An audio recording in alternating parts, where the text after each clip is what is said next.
Hi, we're Ian and Julie. Follow us on our tiny homestead and our debt-free project of a lifetime, the building of a home here in the Pyrenees, and all of this alongside our full-time jobs. Good afternoon. Right, Julie's cutting the grass because we've had a couple of days without rain now, and I want to get on and manufacture or fabricate or build or whatever you want to call it some batter boards so I can lay out my house once and for all. We must have done it 3 or 4 times now. So I had a meeting with our house provider, which is basically the timber frame. I got very annoyed with them actually. Just delay after delay, and they've promised now the drawings, the initial set of drawings, by June 17th. I can't wait that long. I need to start getting these foundations put in. I'm going to put in my batter boards so I can run all my strings to get the outline of the outer brick wall, so it won't be the final outside of the house because that'll be insulation and various other stuff. I'm going to put these boards in, run the strings to the outer of that block wall, and then work out from that to actually put in my 600 mil foundation width, so 60 centimeters, which is about 2 foot. The depth is what I've got to work out next, so I'm having some help with that. First things first though, I'm going to cut all this rebar I got off my son.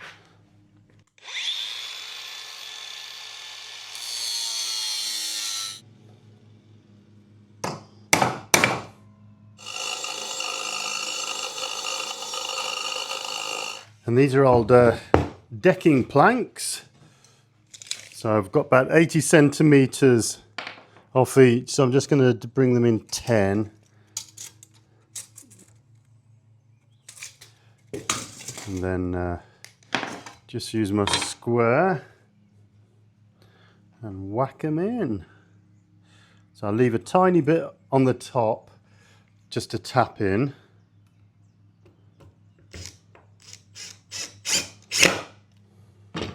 Right, I'm actually going to swap back to putting straps on, these little metal straps, because I'm just going through so many drills.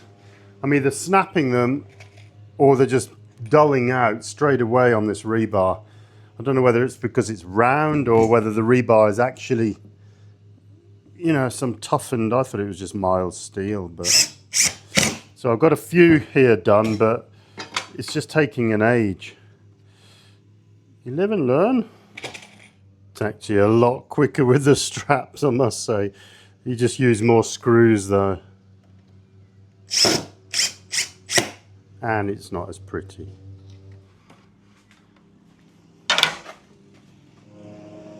Yeah. Right, I got my little helpers. So I have my level. It's a 2-meter level,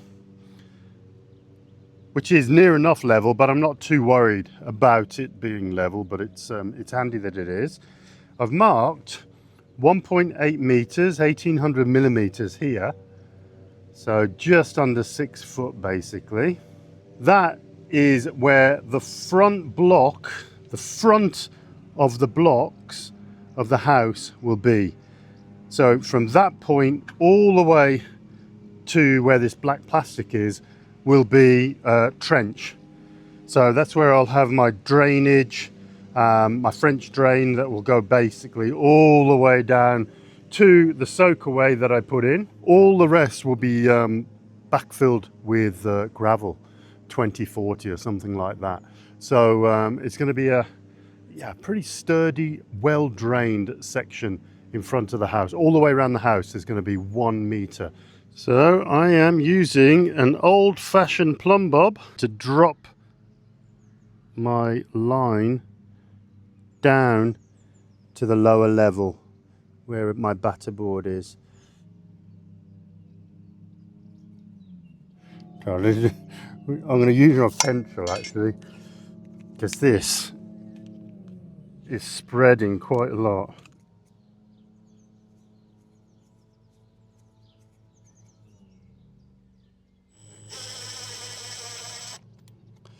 Okay, so we will be 150 to the front of the foundations. That is 600 to the edge. So the blocks are going to be, the initial ones are 300. So that is going to be my blocks. And then that is my foundation, my footings.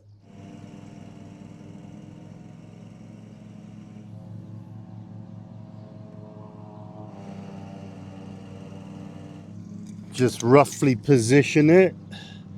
So that'll be the front of the block-ish. So 150 off that is there. And then 600 is there. So plenty of room on that one. As I said, these are quite wobbly, so I'm going to go low. And then the strings will be closer to the ground anyway. It makes life a lot easier when transferring the marks from the strings down to the ground level. Near enough. Exact. I'll just put a bit more. Final thing, get this screw in. So that is the perfect line then. I do have some proper line out string. I'll bring that up. But in the meantime, this will just give me an idea. Pretty happy with that. So I'll position my other batter boards and get the distances approximately right, and then I'll start doing square and getting everything squared up. So this time on this end, it's the opposite side. So my screw, my crucial screw, will be this side because it's the face of the block that I want. So tomorrow I'll bring up some proper line string that isn't so elastic, and I'll get the diagonals and get it all nice and square, and then I can just run the outline of the house. I don't need to worry about the footings just yet. Run the outline of the house to see exactly where the corners are, and I'll just stick a couple of yellow sticks in. So I'll see you tomorrow when hopefully the sun is out.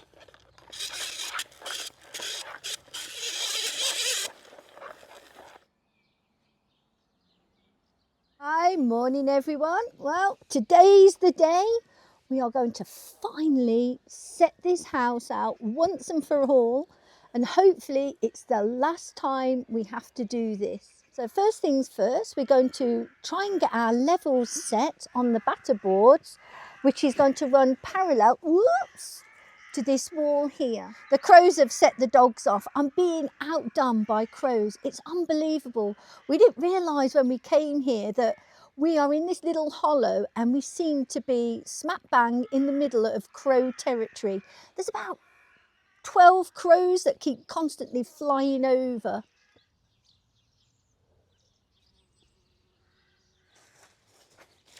Right, I'm going to set this right in the middle. It's just going to be an arbitrary level anyway. I'm just going to take one of these boards, probably this one over here, and use that as my start level.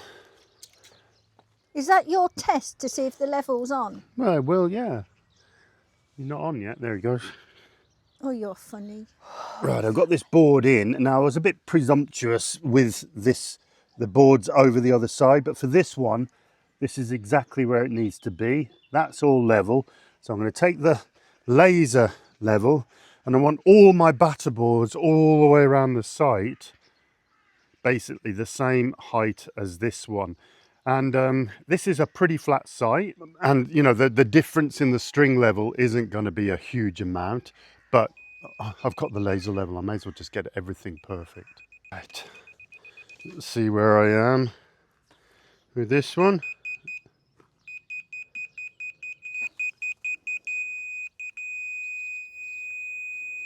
Yeah, perfect. So now this is my datum line. This is exactly 1.8 meters from my wall. So this is going to be basically the south, north, east side of the house. This is the front of the house, but it's not really going to be the front because we're always going to be coming in from the back of the house. But this is the front of the house. this is the side of the house. Yep. The edge is Now, on the outside of that black. I've already got it on this batter board just here, but I want to bring this, extend this line down to my parallel line here. Cool. So this one here is my corner of the block wall. So the actual house wall will have 100 mil plus some other stuff on the outside of the block. All the measurements I'm sending to Frame House, the company that are doing our timber frame, they are working off the block wall dimension. So the inside of their stud work will sit flush. So the outside of their stud work will sit flush to the block, and then the OSB will then go over the block wall and the actual timber frame. So that's the plan. I'll put a little drawing here just to try and explain that. Right, we've got 3 other corners to do. Let's get Pythagoring. Hello, mate. That's it. Perfect. So that's my 2 now corners plus parallel to this wall by 1.8 meters, and get that point in, and that's when we use Pythagoras. So 8,362 squared plus 12,514 squared equals a lot, and square root that. Square root equals 15,050. Oh, that's quite a nice number. There we go. All right. So 12. So there's no kinky thing. You got it upside down anyway. 12,5. So I've got my exact mark.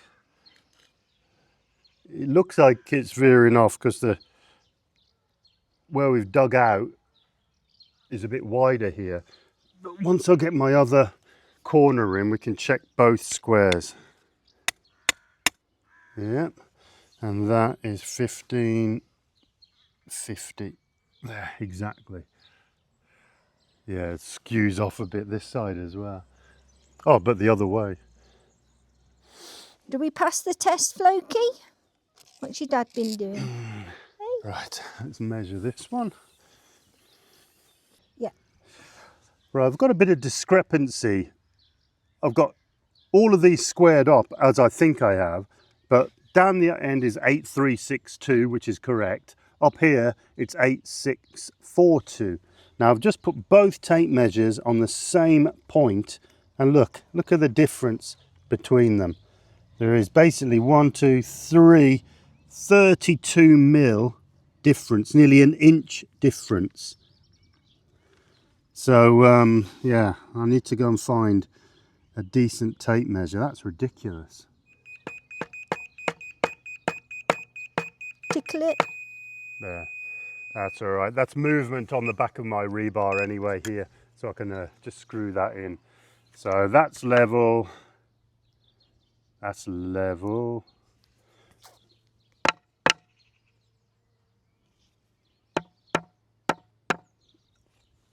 So all my batter boards are now at the right height on the top here.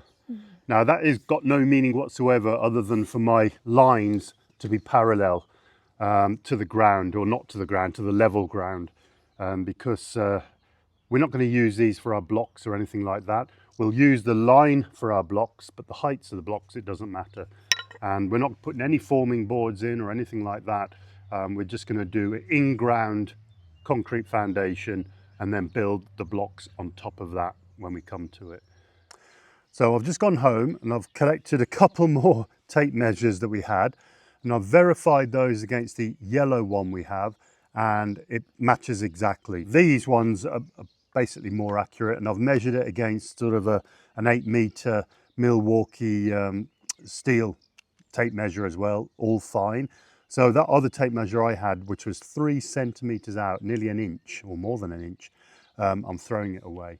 So straight away, with my 2 marks here, this pin is way out. 12514 is there, and 15050 is there. So I'll use those marks, I'll put them together because I find it easier, hold it with my thumb and then pull them both nice and tight, and look at that, look how the difference between, this is a distance that I was out near enough, but the other one's going to be out as well, of course. So I'm going to put that one to there. So I'll move that diagonal there. See that one, I'm not going to stretch them too tight, but that one, cool. Let me pull this out first. There. So 8, 3, 6, 2. Yeah, that's perfect. I think I'm going to invest in some decent tapes, but I've done this now a couple of times and I've brought these in a tiny bit because you don't know whether you are stretching these tapes. There's quite a lot of stretch on them, but I've just done it the same all around, all the way around, and I've now got it exact within a millimetre or so. So I've used this string and I've cut them individual lines with a loop on each end. It might sound wasteful, but I'm going to put a screw in at the end of my footings now. That one's right on the edge. The rest are all okay. But then we can just, both of us, take that loop, put it on the other screw, and then put a line all the way along for our to dig our footings, to show them. So I'm just going to put these screws in now, and that will be the edge of our concrete, basically. 600. Putting at a slight angle. This one, as I said, is going to be right on the edge of the wood.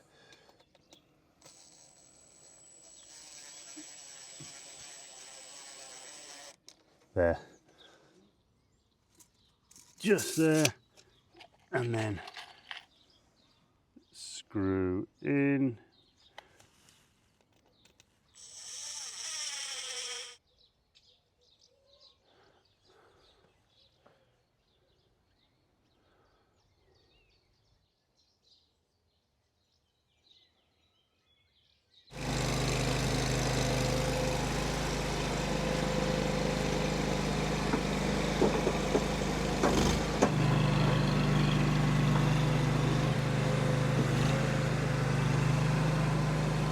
But we've decided for access and just to make life a lot easier for us, scoop all this soil out. Make it flat, basically, a nice flat platform. Yeah. And it'd be somewhere to sit, somewhere to put materials.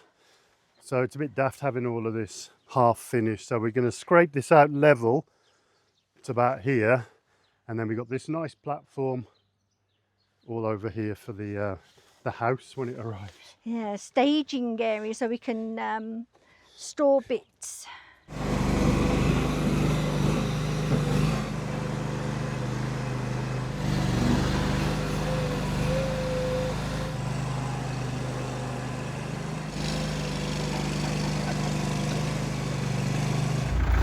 Bucket off because I need to move the fork so I can get the mini digger in there to dig out the foundation.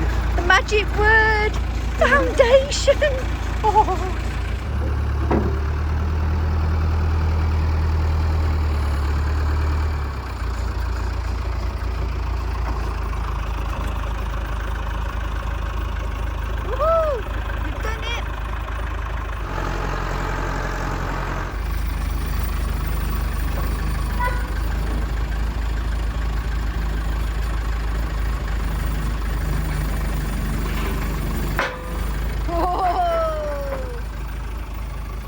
Look at that. I shouldn't sound so excited. Look at that, Riley. You're nearly a pro.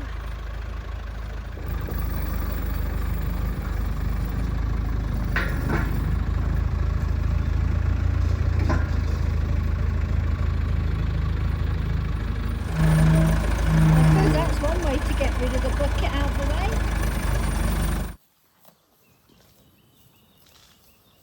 Just doing a tiny little walk after our day's work. We didn't do too much today, but the heat of that sun. Oh, we feel disgustingly sticky and sweaty. No running tonight, just a walk. And we didn't bring the dogs because we did it yesterday and they were so tired. Oh, the little sausages. As soon as we got home yesterday, they just collapsed on the floor. They were just too hot and bothered. Hi there. It's the next day. It's hot, humid, sticky, and we are starting to mark out our first foundation line. So we're going to concentrate on this back one. You can see Ian behind me now. We've got some paint. We're just marking this one out. I'm going to get that little mini digger over, and let's just see how far we get today with actually cutting into the ground. We're going to break earth. Oh, this is a huge milestone for us. Here goes. I'm still waiting for my final sort of plan for the foundations, well, for the footings. So I'm going to dig this one out 60 wide. They're all going to be 60 wide. And this one's going to be 1/2 meter deep, so 50 centimeters deep. I might go deeper the far end because this has been dug down already by over 1 meter. I'm going to be into the decent soil, although this is pretty good here. But the far end, which is near enough original level, I might need to go a bit deeper there. So I'm practicing. This is proof of concept that I'm going to use the Manitou to basically be my dumper. As the mini digger digs, I can dump into that and then we can dump it onto that pile over there. Hopefully. I'm going to mark up this final line. Come on.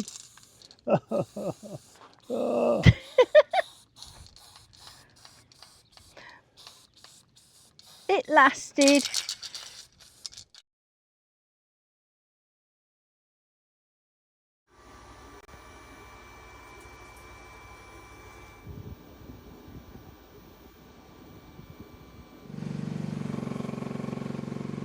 Right, I've just changed the bucket over to my 40.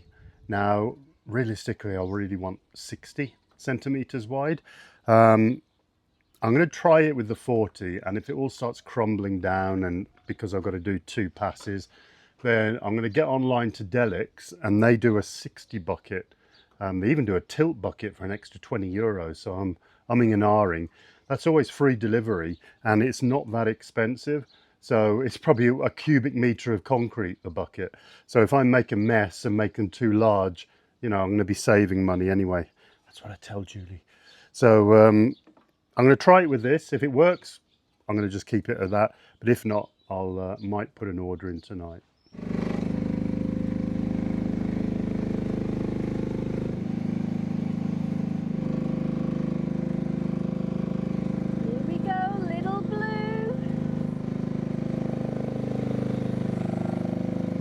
Oh, it's got me thinking now about this bucket. I did measure it and it's exactly the same size. So just going to get rid of these strings for a minute. Another string.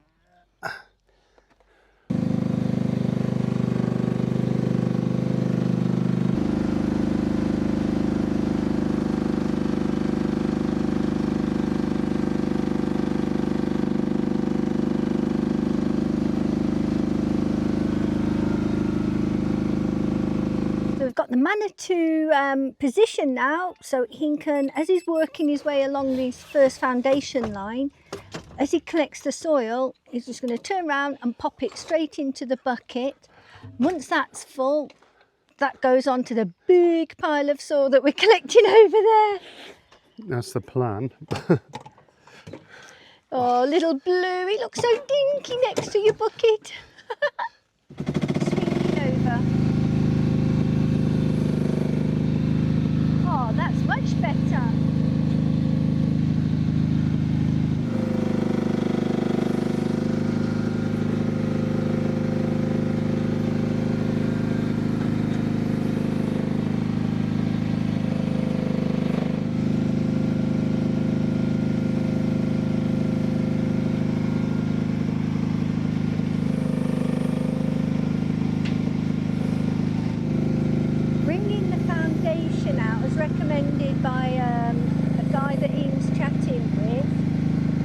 from this little bit here, it's allowed Ian actually to have that room to be able to manoeuvre the mini digger.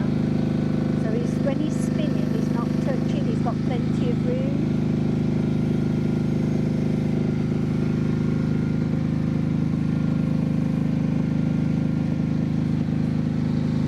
Thanks for that. Right. I'm just going to knock all the edges in for Ian. So we're trying to keep it tidy and he can follow the line. And I'm just keeping an eye on the edge of his bucket to make sure he is on the line. Is it time to use your jig? No, but it's not deep enough yet. Oh. So I've just made a depth gauge. we sound like submariners, Ian. I have to put that on because Julie's idea of plumb is not exactly a 45-degree sort of plumb to Jew. So I'll put that on the end. Yeah. Do you know which way it goes in? I'm assuming it's that way. No. It's a depth gauge. Oh, sorry. Oh, we're not deep enough yet. Deep enough, yes. Sorry, guys, there's no hope for me. Poor Ian.